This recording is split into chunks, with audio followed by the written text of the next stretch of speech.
1935, the specification for the Panzer that was to become the backbone of the tank arm in the first half of the Second World War was issued by the German Army. Quest for the optimum design for this 15-ton Panzer led to a number of trials vehicles, such as the Panzer III Model A produced in 1937, and followed thereafter by Models B and C with similar suspension types, just 15 of the former and 30 of the latter being built. The final trials machine was produced in 1938 by Daimler-Benz. Rejected as a battle tank, a number were converted into command Panzers. The Model E proved a success and was ordered into production in December of 1938, a few being ready to take part in the military parade celebrating Hitler's birthday in April 1939, in which Panzer IIs and IVs predominate.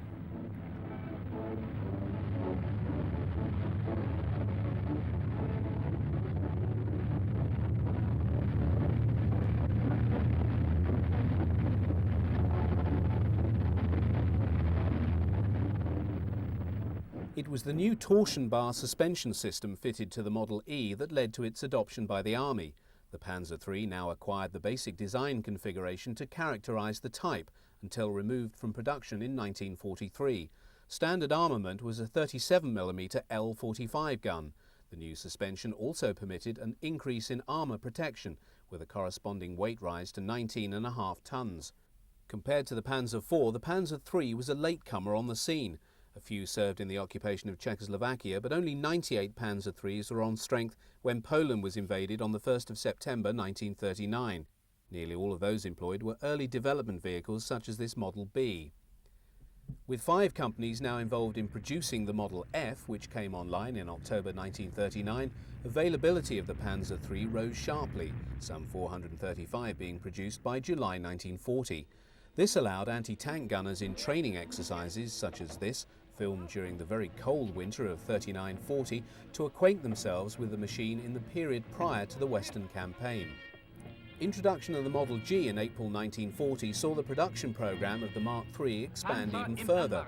Only with the introduction of the 50mm L42 gun in the last 100 Fs and the 51st example of the G was the simmering controversy over Mark III armament partially resolved. In his capacity as Chief of Mobile Troops, Heinz Guderian had insisted this weapon be fitted from the outset of the production of the type, but had been overruled by the Army Ordnance Department, who insisted that the Panzer III mount a variant of the same 37mm gun used by the troops in this footage. On the early morning of the 10th of May 1940, the Wehrmacht invaded France and the Low Countries. The campaign began with airstrikes by the Luftwaffe on Allied airfields. Although not fatally weakened, the damage the Allies suffered in these raids gave the Luftwaffe the vital local air superiority it needed to provide an aerial umbrella for the army, under which it could operate untroubled by enemy air attacks. This was to prove vital to the success of the campaign. Then came paratroopers dropping on Belgium and Holland, and followed shortly thereafter by the ground invasion of both countries by Army Group B, precipitating, as the Germans had intended, the advance of the Allied armies into Belgium. To the south and through the forest of the Ardennes, in country deemed by the French to be unsuitable to armour, Army Group A began its advance towards the River Meuse. The fist of this German formation and the true centre of gravity of German offensive power in the campaign were the 2 Panzer Corps under the command of von Kleist. Deployed within the total of 10 Panzer divisions in the 2 army groups were a total of 2,574 tanks, of which 348 were Panzer IIIs, a number amounting to just 1/7 of the total committed, and all of which carried the 37mm gun.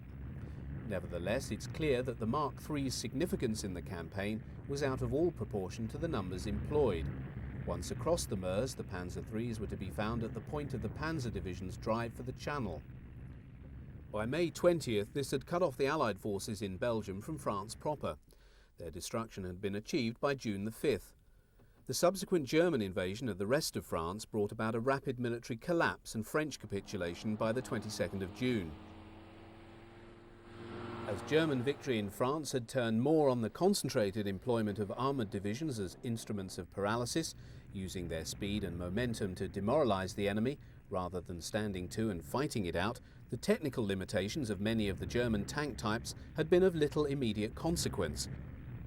Nevertheless, the occasional tank-to-tank clash with heavily armoured French and British machines had revealed concerns that needed to be addressed. Post-battle analysis identified that the primary weakness of the Mark III was the woefully inadequate performance of its 37mm gun. German anti-tank gunners, having viewed with frustration and trepidation the way the armour-piercing shells of their own 37mm anti-tank guns bounced off the armour of the French Char 1B and British Matilda IIs, had disparagingly labelled it the Army's door-knocker. Hitler himself now demanded that the Panzer III be rearmed to carry the high-velocity, long-barrelled 50mm L60 cannon.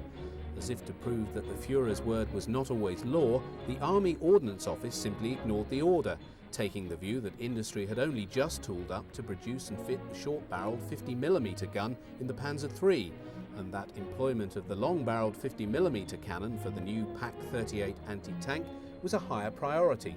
Subsequently, contracts for the Panzer III Model H, awarded in October to the companies of Mann, Alkit, Henschel, Mayag, Wegmann and MNH, specified the main armament as the short-barrelled 50mm cannon. Guderian was later to recall that it was only in February 1941 that Hitler learnt, to his profound annoyance, that his instructions had not been carried out. It's not possible to quantify the consequences of this disobedience, although Major General F.W. Mellenthan, author of the seminal work entitled Panzer Battles, was in no doubt that it went far to lose Germany the war. Die Kette wird montiert.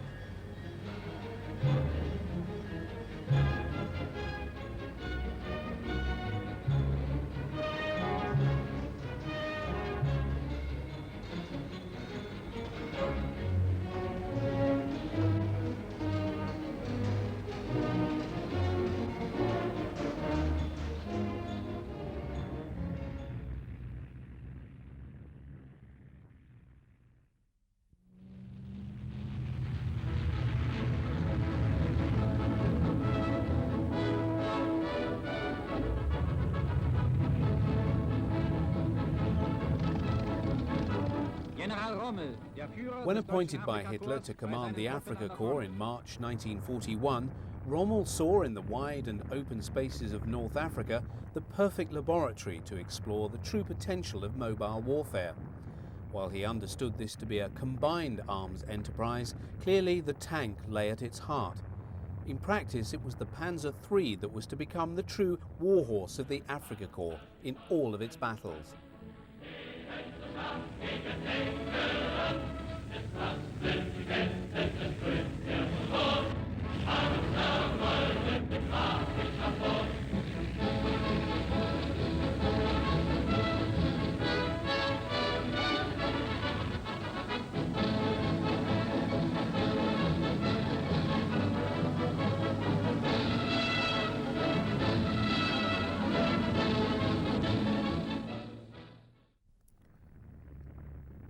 The German invasion of the Balkans in early April 1941, although limited in extent, employed a high proportion of mobile forces. 5 panzer divisions and 2 motorized infantry divisions found themselves engaged in an intense, albeit short, conflict, just a few weeks before they were due to embark on their most demanding campaign. While a large number of the earlier models of Panzer IIIs employed had already been up-armoured and up-gunned with the short-barrelled 50mm cannon, a significant number of those seen in newsreel footage and photographs taken during the campaign in Yugoslavia and Greece were still equipped with the ineffectual 37mm gun. The German invasion of the Soviet Union on June the 22nd, 1941, though planned as a rapid campaign in the best blitzkrieg tradition, was to become the bloodiest and most brutal conflict in history. While the Germans had committed immense resources to the invasion and were replete in the conviction that the Red Army could be dispatched as efficiently as the French Army just a year before, the former ally they now assailed was in reality an enigma. German estimates of Soviet actual and potential military power were both remarkably vague and in error. What there was derived more from wishful thinking than hard-headed analysis of intelligence. Above all, German perceptions of the Red Army were coloured by the assumption that the Soviet officer corps had yet to recover from the huge purge of its ranks by Stalin in the Great Terror of the 1930s. It would thus be unable to withstand the most formidable war machine the world had yet seen. The Germans saw in its lamentable performance in the Winter War against Finland in 1939-40 the very evidence to sustain the former conviction. Thus could Hitler state with confidence, "We have only to kick in the front door and the whole rotten structure will come tumbling down."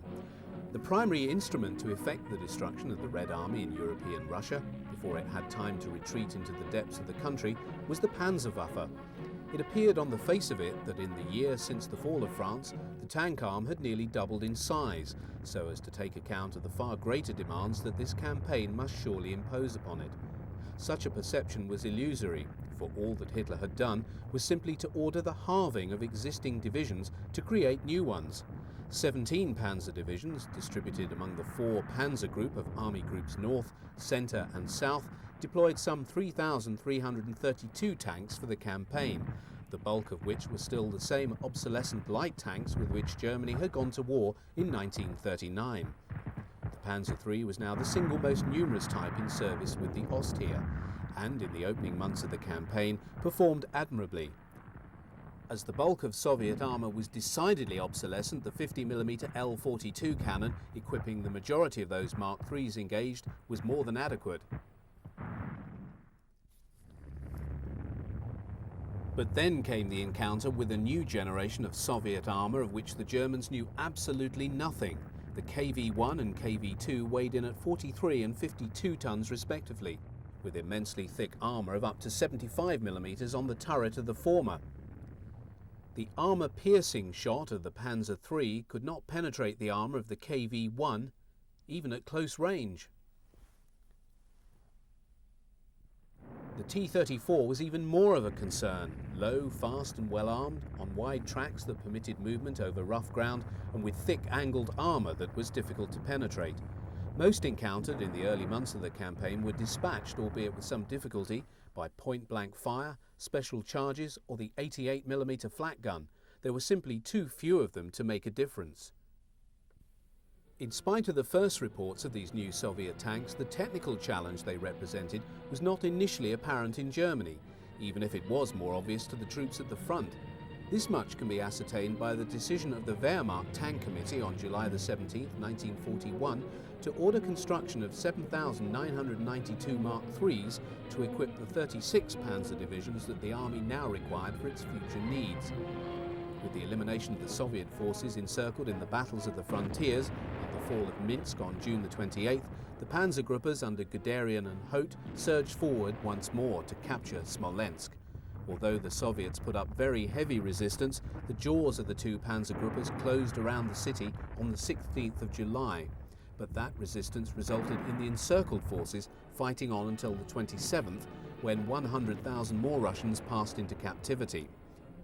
Unlike in previous campaigns, the Germans discovered that the Soviets did not oblige them by laying down their arms when all, on the basis of rational analysis, was clearly lost. They fought on, often to the last man. German losses were also climbing significantly, and even the Panzer divisions were being thinned out by combat attrition and breakdowns.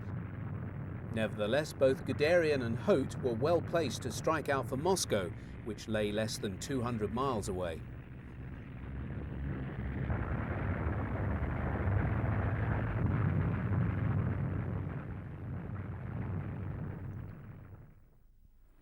At the beginning of August, Hitler flew to Russia to discuss strategy with his generals, flying by way of Minsk to take a view of the city. His plane then flew on to Borisov.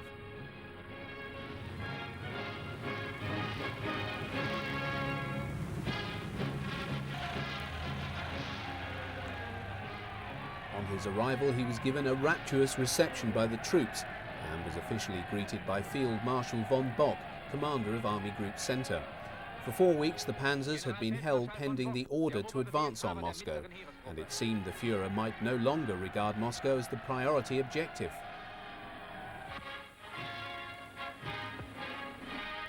Guderian reported to Hitler that he was ready to resume the advance on Moscow between the 15th and 20th of August, and assured Hitler the Soviet capital would fall. Hitler listened but did not commit himself. It was clear that he remained unconvinced by their arguments. Only on the 23rd of August did Guderian learn that Hitler had ruled against Moscow and ordered his Panzergruppe south to assist in the destruction of the Soviet army around Kiev. For the Soviet government and the Red Army, the sudden 90-degree turn by Guderian's Panzergruppe took them completely by surprise. So sure were they that the Germans would lunge for Moscow. But once seen, his intention could not be mistaken. With the tanks of Kleist's Panzergruppe pushing forward to the south of Kiev, it could only mean that their intended target was the destruction of the Soviet army group under the command of Marshal Sermon Budyeni. As Guderian's forces drove south through deep forests and towards the river Desna, they were concerned that having gauged the likely German intention, Budyeni would most certainly want to start withdrawing his troops from the Kiev area and across the river Dnieper before the jaws of the German armoured groups could snap shut. Stalin, however, came to the aid of the Germans, for he categorically refused to permit Budyeni to withdraw.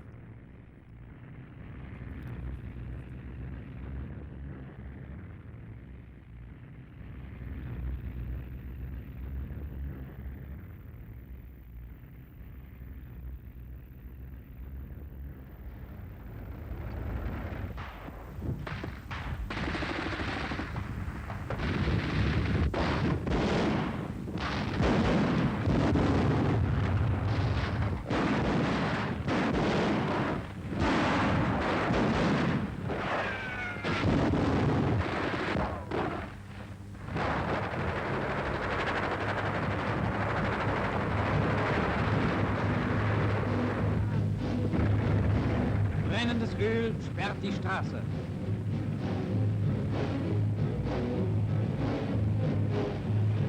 Unsere Panzerkampfwagen haben die fliehenden Feindkolonnen erreicht. Tod und Verderben bricht über die Sowjets herein.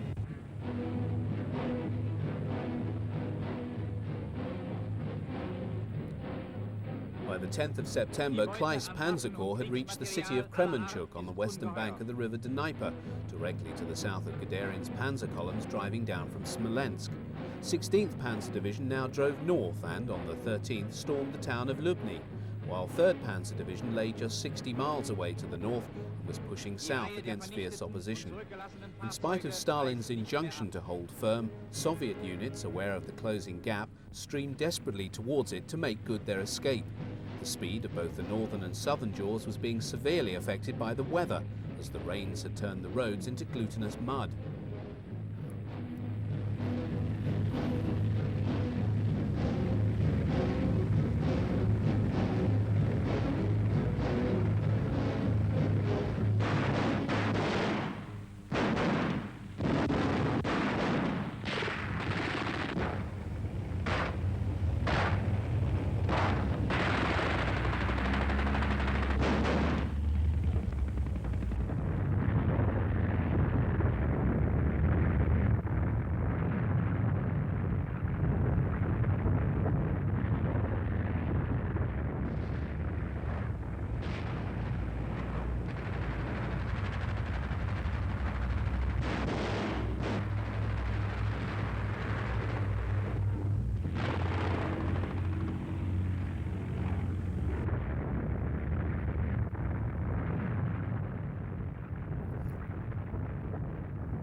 Contact between the 1st and 2nd Panzergruppes was finally established at 18:20 hours on the 14th of September 1941. In the subsequent reduction of the Kiev pocket, an army of over 1 million had been reduced to dead, dying and 665,000 prisoners.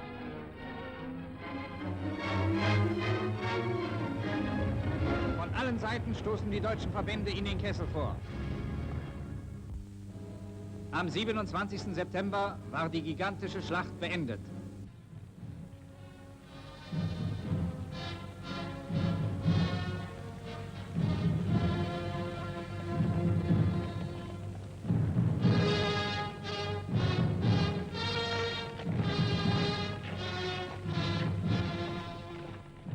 Just over a month later, a further 663,000 prisoners wound their way westward under guard as the opening battle of Operation Typhoon, the last operation to capture Moscow before the onset of winter, came to an end. In the twin encirclement battle of Vyazma and Bryansk, the panzer divisions of the 3rd, 4th and 2nd Panzergruppes had between them shattered the Soviet defences in front of Moscow, leaving the approaches to the Soviet capital stripped of defences. Surely nothing could stop the Germans taking the city.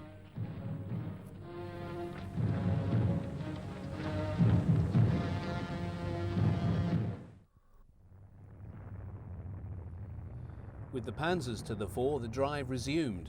3rd Panzergruppe had the luxury of using the Moscow Highway, one of the very few tarmac roads in the whole of Russia.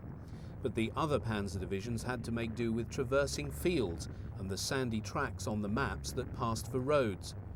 One depressing augury came on the 11th of October when T-34s for the first time attacked German tanks en masse and gained the better of them.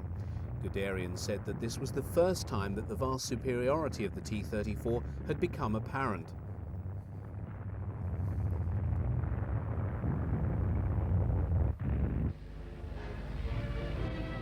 Then came the rains, and with it the mud that reduced everything to a crawl and then a halt. Soviet resistance now began to stiffen.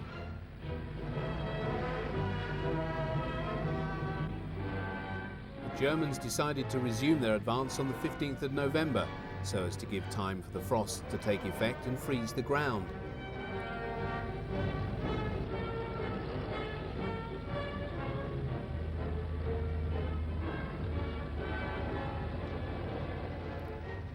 In all, 3 weeks were lost to the foul weather, 3 vital weeks that, in all probability, led to the failure of Operation Typhoon.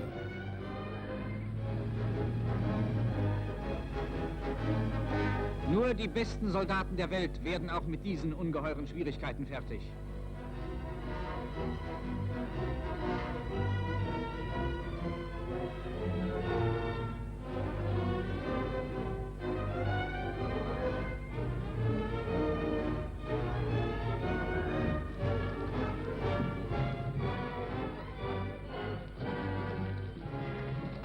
When the advance resumed as planned, the ground was hard and already covered by a light sprinkling of snow. The panzers seemed to have regained their freedom of movement. Holt's Panzergruppe seemed to be on the verge of breaking through. By the 28th of November, they had reached the Moscow-Volga Canal. But although forward movement was being maintained, it was becoming very clear that the army was coming to the end of its tether, and the plunging temperatures began to impact on man and machine alike. Siberian troops had already made their first appearance. Frostbite cases increased dramatically and the weather declined markedly. On the 1st of December, Bock stated that he believed forward progress no longer possible. By the 5th, the German advance had ground to a halt, and in some places they had even begun to withdraw. On that same day, the Red Army, employing reserve armies, went over to the counter-offensive before Moscow.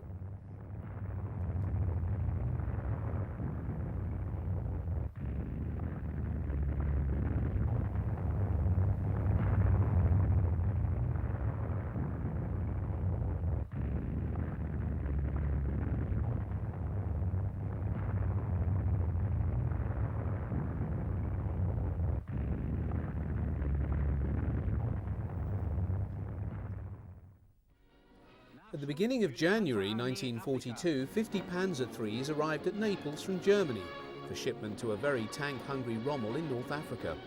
All were examples of the Model J, which had entered production in March 1941. Although retaining the short 50mm gun, protection had been improved, with the superstructure, hull and gun mantlet armour being increased to a basic 50mm. It had the longest production run of any of the Mark III subtypes, being manufactured until July 1942, by which time 1,549 had been produced. Although a number of those went to equip 2nd and 5th Panzer divisions, the bulk of the production run were employed as replacements for losses in Russia and North Africa, as many as 1,400 Panzer IIIs being destroyed in the fighting in 1941.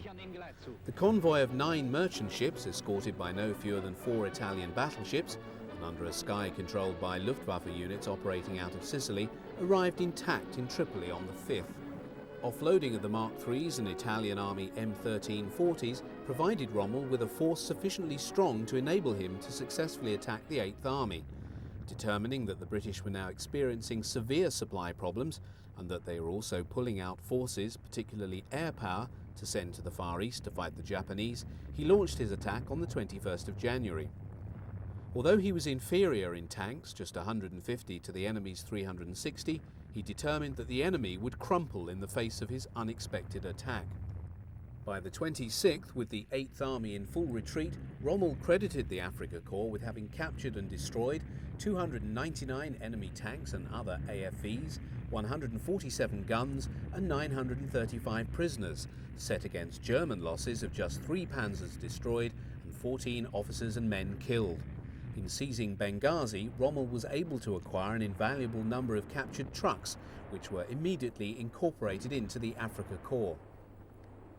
The follow-up of the retreating British forces pushed them back as far as Gazala, 30 miles to the west of Tobruk, by the 4th of February, where both sides would stay put throughout the spring, rebuilding their strength for the next round.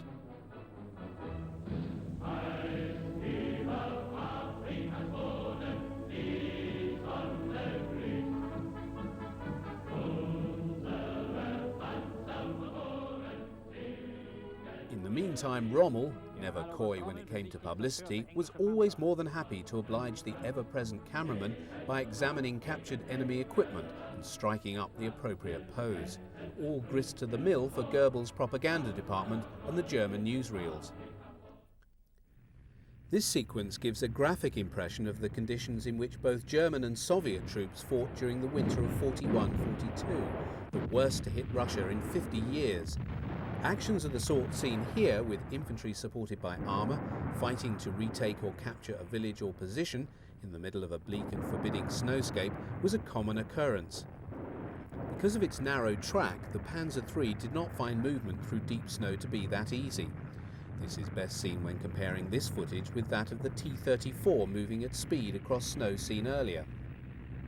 In such conditions, the Mark III was at a significant disadvantage. It was in order to address this problem that Ostketten, or the so-called Eastern tracks, were developed. These were track extensions for use in snow that widened the track of the Panzer III, lowering its ground pressure and giving it a better ride. The transfer of armour from one threatened sector to another across large distances of a Russian winter, when deep snow covered the land, could not be made by tanks without recourse to trains. The flatbeds provided by Deutsche Reichsbahn had been built to the continental loading width for tunnels of 10 feet 4 inches. The widths of the Panzer III and its stablemate the Mark IV were designed to take account of this constraint.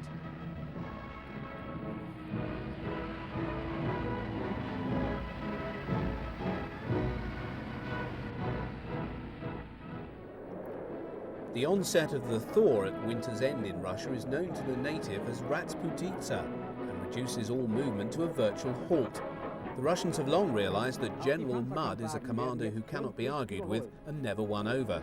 Even war must take a backseat when he stalks the land.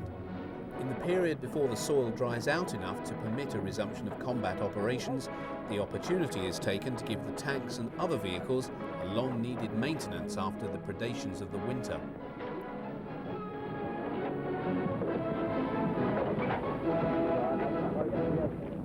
Eine Panzerabteilung bereit zu neuem Einsatz. An orders group proceeds a training exercise in a Panzer battalion behind the front line in Russia. Even though on hand for combat operations, such exercises were essential to induct replacement crews into the specialized aspects of Panzer operations and hone the skills necessary to allow the unit to function effectively. Although the bulk of this battalion comprises Panzer IIIs, a number of Panzer IVs are present in their intended role to offer fire support with their 75mm guns. Über völlig aufgeweichte Straßen und Felder rollen die Panzerkampfwagen nach vorn.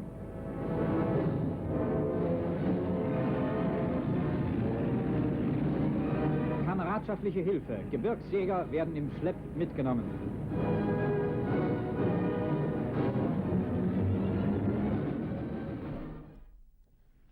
On May the 17th, 1942, the Germans launched their counterblow against the Soviet forces, who 1 week earlier had launched a massive offensive under the command of Marshal Timoshenko, designed to capture Kharkov and encircle 6th Army.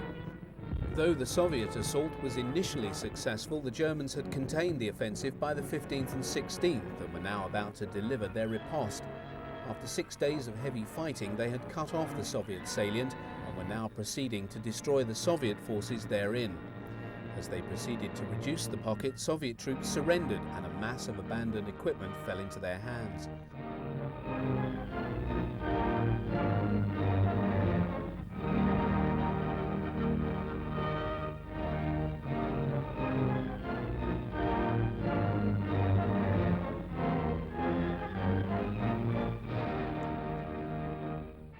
Stukas from the 4th Air Group began their own assault on the entrapped Soviet units.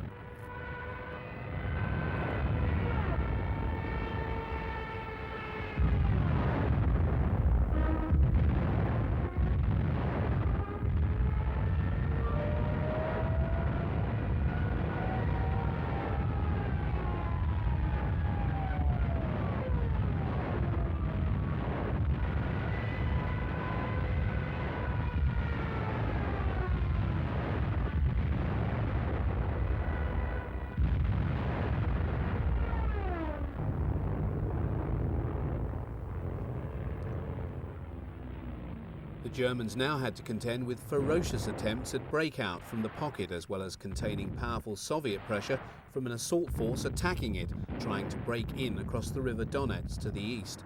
The fighting that took place was described by some as the most savage of the war. German armour was heavily engaged against Soviet tanks, as well as supporting infantry to defeat massed Soviet infantry assaults.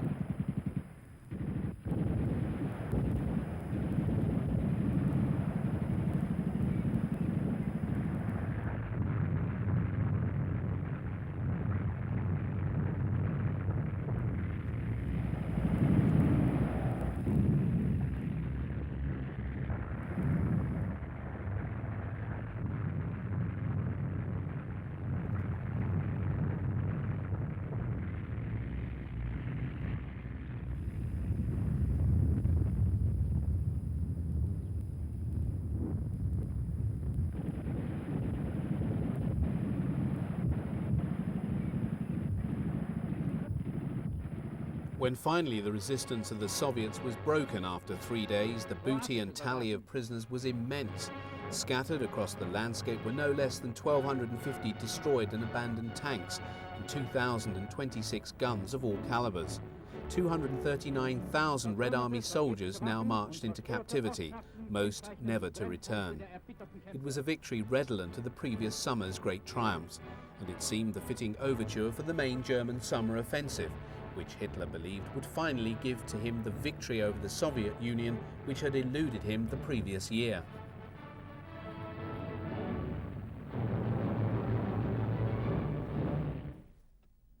Case Blue, Hitler's code name for his great summer offensive in southern Russia, opened in the closing days of June. By the end of the second week of July, German forces under the command of Army Group A were approaching the important city of Rostov-on-Don. The primary task of this army group was to advance southwards toward the Caucasus in order to seize the oil fields there, then the vital crossing point over the River Don at Rostov. The bulk of the footage seen hereafter is concerned with this operation and contains some of the finest combat film shot during the war, not least for its extensive coverage of the Panzer III in action. While the Panzer III still predominated as the main tank type, 600 of the Mark J and L models, mounting the more formidable long-barreled 50mm L60 gun, were on hand for the summer campaign. It will be recalled that it was this gun that Hitler had demanded to be fitted to the Mark III following the French campaign.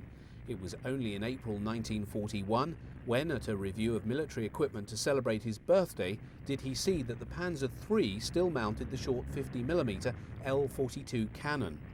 He then demanded that on this occasion his order be obeyed, but the Panzer III with the L60 did not leave the production line for another 8 months, first appearing in December 1941. The advantage of the longer barrel on the 50mm gun was the higher muzzle velocity it imparted to its anti-tank rounds, thus allowing it to penetrate a greater thickness of armour plate. However, while the L60 was used to great effect in the Western Desert, where the British called it the Mark III Special, it was not as effective when employed against the Soviet heavies. By the 20th of July, a number of mobile units were converging on Rostov from different directions. 3 Panzer Corps under the command of General von Mackensen and comprising the 14th and 22nd Panzer Divisions was approaching the city from the north, while von Schweppenberg's Panzer Corps was attempting to seize the city in the hope of securing control of the Great Bridge over the river before the Soviets could blow it up. Approaching from the west, the panzers of SS Viking and 13th Panzer had first to traverse the tank ditch that bisected their approach to the city. This was filled in with the aid of many entrenching tools and stamping feet. Of note are these Panzer IIIs, which are Model Ls, first introduced in June 1942. The most noticeable change being the addition of provision for spaced armour on the gun mantlet. Heavy fighting was encountered on the steppe approaches to the city.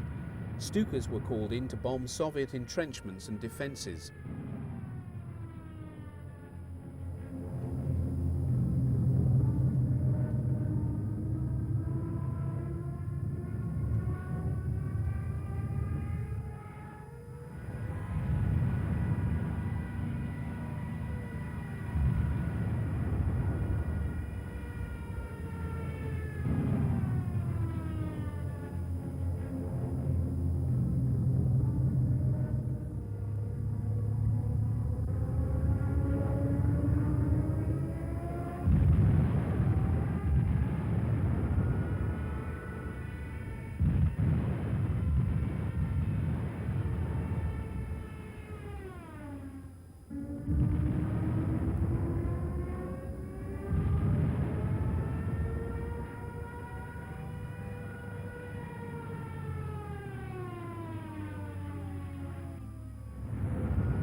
With the outer defence zones penetrated, 13th Panzer attacked towards the centre of the city with its Mark IIIs, motorcyclists and riflemen.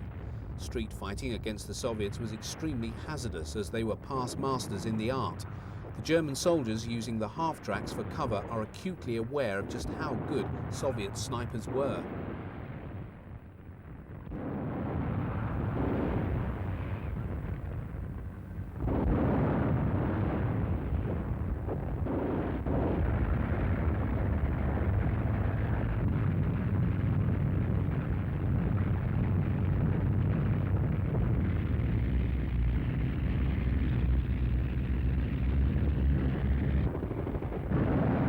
Die Sowjets haben jede Straße festungsartig ausgebaut.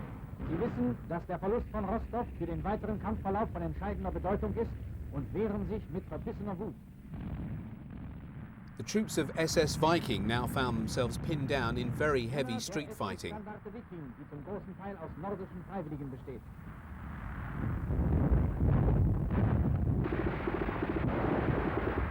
Jede Handbreit Boden wird heiß umkämpft. Of interest is the use by troops of Viking of the 50mm Pak 38 mounted on a 1-ton half-track.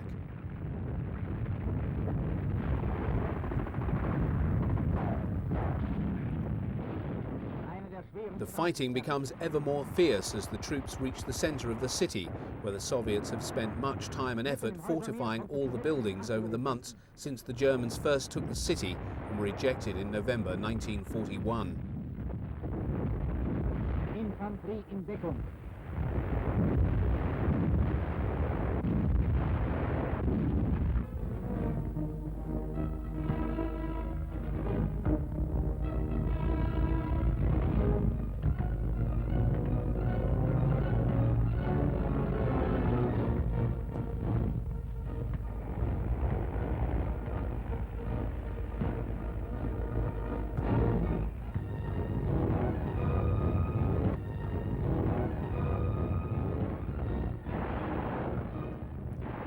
The fighting in Rostov continued for several days with a slow and costly process of clearing each house and street one at a time.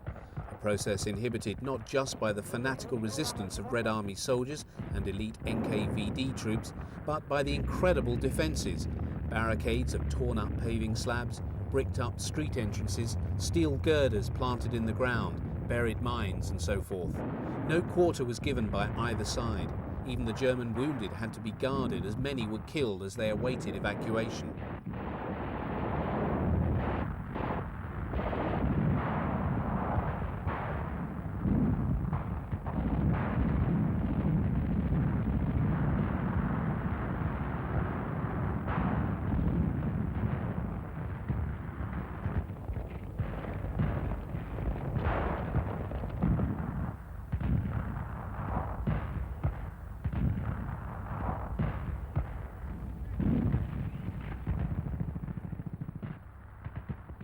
Romanian soldiers were also involved in the fighting and also took heavy casualties in the process.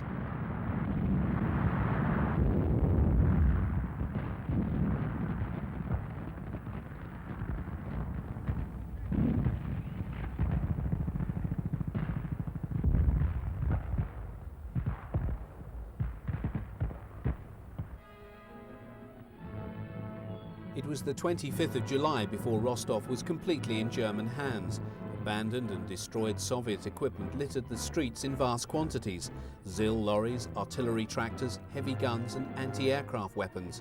And now the artillery made its way through the city to the bridge, finally secured on the 25th by a coup mounted by the Brandenburg Regiment, the German army's own commandos.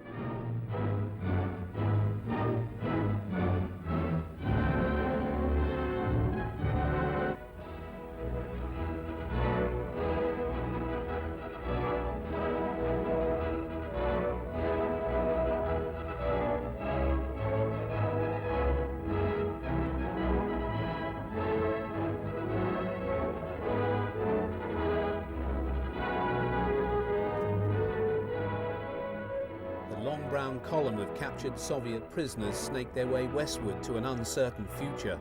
Amidst the great heat and dust, there could have been very few that did not view their future with trepidation.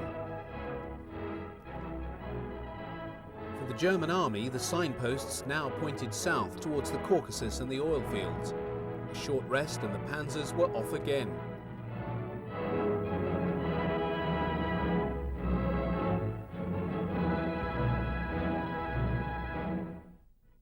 In temperatures as high as 40 degrees centigrade, the divisions of Army Group A moved off and out over the bridges on the Don, south towards the great mountain range that lay some 300 miles away across the bone-dry and furnace-like steppe.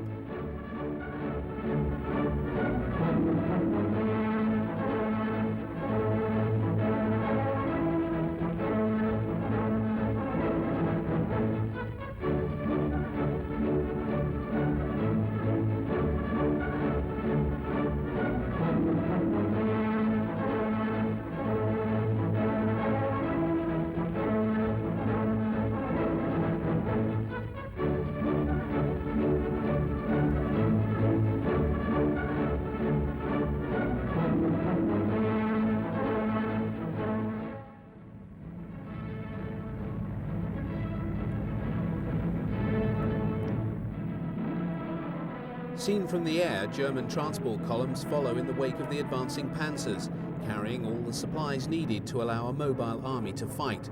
Oil, gasoline, water, ammunition, food, clothing, the very sinews of modern war. At this stage of the campaign, optimism still reigned that the end of the war was at last in sight.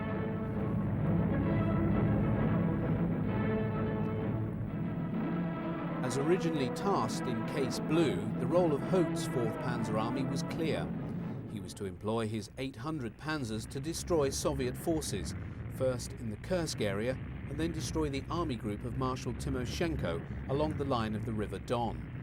He was then to make for Stalingrad, with 6th Army marching down the line of the river in his wake. But on July the 5th, Hitler ordered the 4th Panzer Army south to assist von Kleist and 1st Panzer Army take Rostov and the lower Don crossings. This help was not needed, and by the 25th of July there were 20 divisions standing to in a 50-mile radius of Rostov. Had Haut still been following the original plan, Stalingrad would have probably fallen to him quite quickly. Although 4th Panzer Army had divisions across the river by the 21st, 22nd of July, Hitler now detached 24th Panzer Corps and sent them northeast to assist 6th Army, which was facing heavy resistance as the Soviets determined to make a stand in the city. German panzer divisions attached to 6th Army now found themselves sucked into street fighting, as is seen with these Panzer IIIJs of 24th Panzer. Through the next 3 months, until the Soviet counteroffensive in November, the Panzers were slowly ground down in conditions totally unsuitable for their proper employment. Reduced in the main to supporting infantry assaults in restricted conditions, they became victims of intrepid Soviet soldiers armed with Molotov cocktails and anti-tank rifles. With their mobility severely curtailed, and being so heavily involved in fighting in the ruins of the city, the panzer divisions in Stalingrad were thus unable to respond effectively when the Russians encircled 6th Army. When von Paulus surrendered at the end of January 1943, the city was a Panzer III graveyard.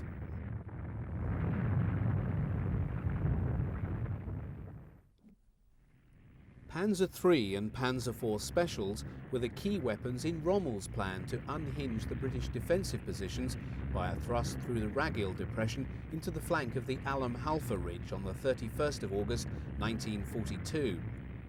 The Afrika Korps was at the height of its success. The assault failed, and with it the last chance for Rommel to take Egypt. Following the Allied invasion of North Africa in early November 1942, Hitler ordered German forces to move quickly and occupy Vichy, France on November the 10th. The footage of the German forces involved allows the first glimpse of the last model of the Panzer III to be produced in any numbers. 663 of the Model M were manufactured between June 1942 and August 1943. The type is easily recognizable as carrying the short 75mm low-velocity caliber weapon employed in all models of the Panzer IV up to the F1. With this mark, the Panzer III comes full circle.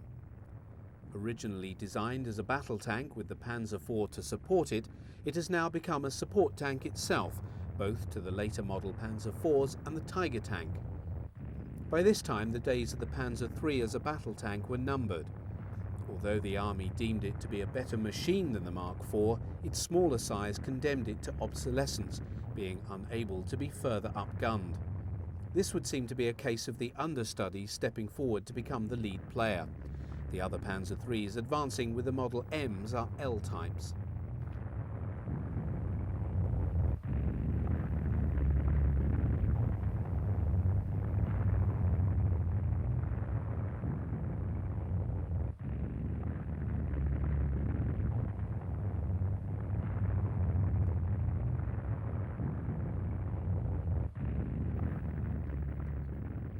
German troops and their tanks were to remain in Vichy, France as occupation forces until they were destroyed or forced to retreat by the Allied landings in southern France in August 1944.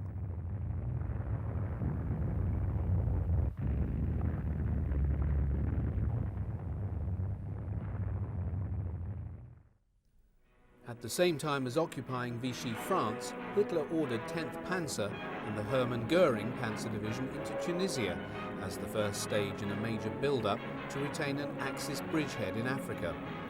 First combat between the Germans and the Allies in Tunisia occurred on the 17th of November, but only in the spring did the real fighting begin. By then, the remnants of the Afrika Korps had arrived in southern Tunisia. These long-barreled 50mm L-60 Mark IIIs represent the last of the medium tank models to come off the production line. Just 250 Model Ms were produced between October 42 and February 43 by the four companies involved in Panzer III manufacture.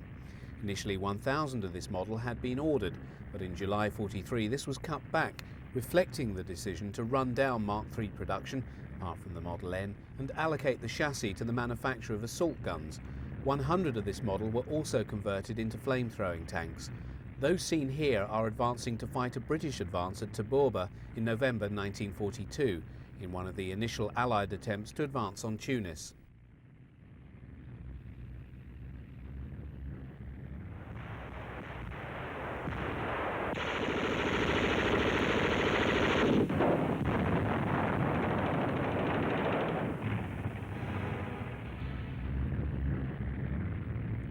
As the fight for control of the air was still in the balance, German infantry appeared to be unconcerned about taking a ride on these Mark IIIs, nor do the Panzers carry any foliage suggesting that they also do not fear Allied aircraft at this stage. British Crusader Mark IIIs carrying 6-pounder guns lie forlorn and desolate after having been destroyed by German Mark IIIs. While the British tank was upgunned, its armour protection was inadequate to protect it from the fire of a Mark III Special. At 6 a.m. on the morning of the 14th of February 1943, the Germans launched Operation Spring Breeze by hurling 140 Panzers against Allied forces at Sidi Bou Said with strong Luftwaffe support. The bulk of the German armour comprised Mark IIIs and Mark IVs. The Germans achieved complete surprise, resulting in the American forces falling back on Spetla, leaving a battlefield covered with the wrecks of 44 Sherman and M3 Lee tanks and 59 half-tracks. On the following day, an American counterattack headed for the German positions in parade ground fashion, allowing the Germans to let them into range before they demolished them. On this occasion, they left behind a further 54 tanks, 57 half-tracks and 29 guns. In the absence of virtually any evidence on German newsreels to suggest that the German army ever lost tanks in battle, these still images of destroyed Panzer IIIs will serve to show that it did occur. All were taken in Tunisia in different battles near Medej el Bab, Tala and the Mareth line. Many fell victim to British 6-pounder and 17-pounder anti-tank guns. By early February 1943, the Red Army had pushed the Germans back to the start line of their 1942 summer campaign. Stalin was above all concerned to bring about the destruction of Army Group South before the end of winter. He therefore ordered the forces of the Southwest Front to advance to the river Dnieper. In the wake of the surrender of Stalingrad and the German retreat in the south, Stalin had convinced himself that what he desired was coming to pass. So when a concentration of German armour was detected, it was assumed that it was but the prelude to a further withdrawal. What was in reality occurring under the guiding hand of Field Marshal von Manstein were the preparations for a counter-offensive against the westward driving and rapidly exhausting Soviet forces. The heart of his armoured fist was the SS Panzer Corps recalled from France, where the 3 Waffen-SS Panzer Grenadier divisions had been rebuilt and re-equipped. They now constituted one of the most powerful mobile elements in the German order of battle in the east. Manstein unleashed his forces on the 19th of February, and by the 22nd had destroyed the larger part of the 1st Guards Army and the Popov Group.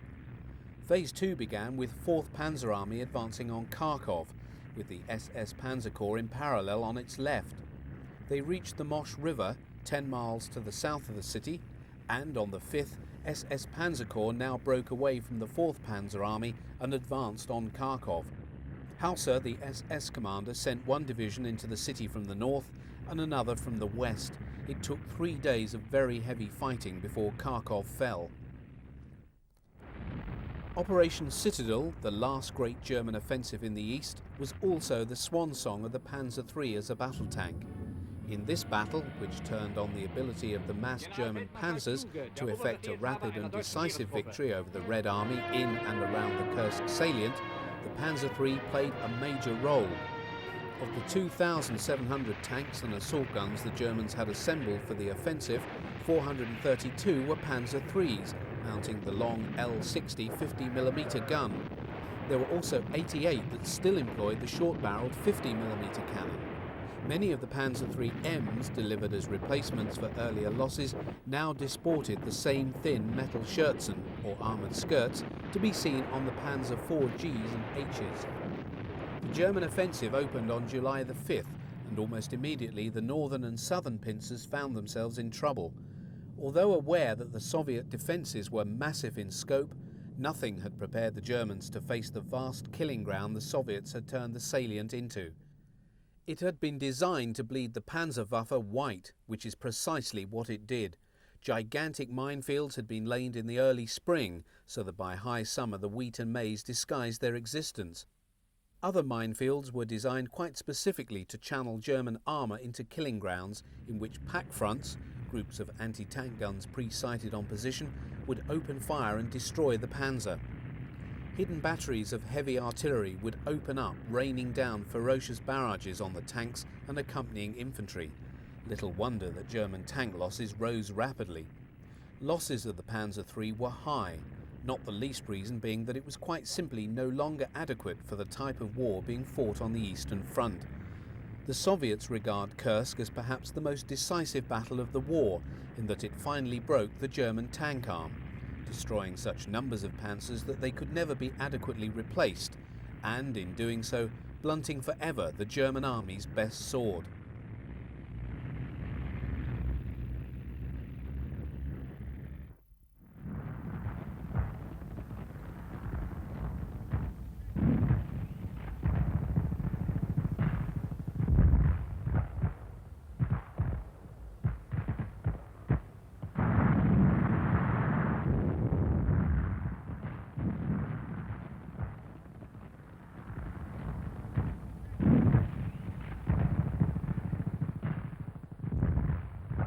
With the phase-out of the Panzer IIIN at the end of August 1943, the Panzer III as a battle tank became a wasting asset in the German army inventory, although it is still to be seen in battles on the Eastern Front through to the end of 1943.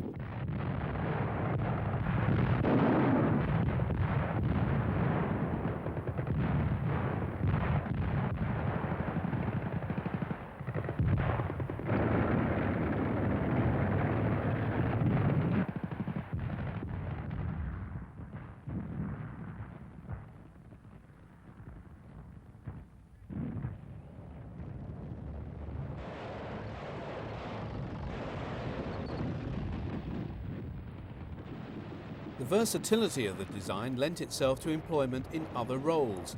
Many were converted to become Panzerbefehlswagen or medium-tracked command vehicles, wherein they would carry inside the turret more communications equipment, so as to allow effective tactical command and control over groups of panzers. Others were employed as armoured observation posts for the artillery, and the chassis was utilised right through to war's end as the basis of the Sturmgeschütz III or assault gun.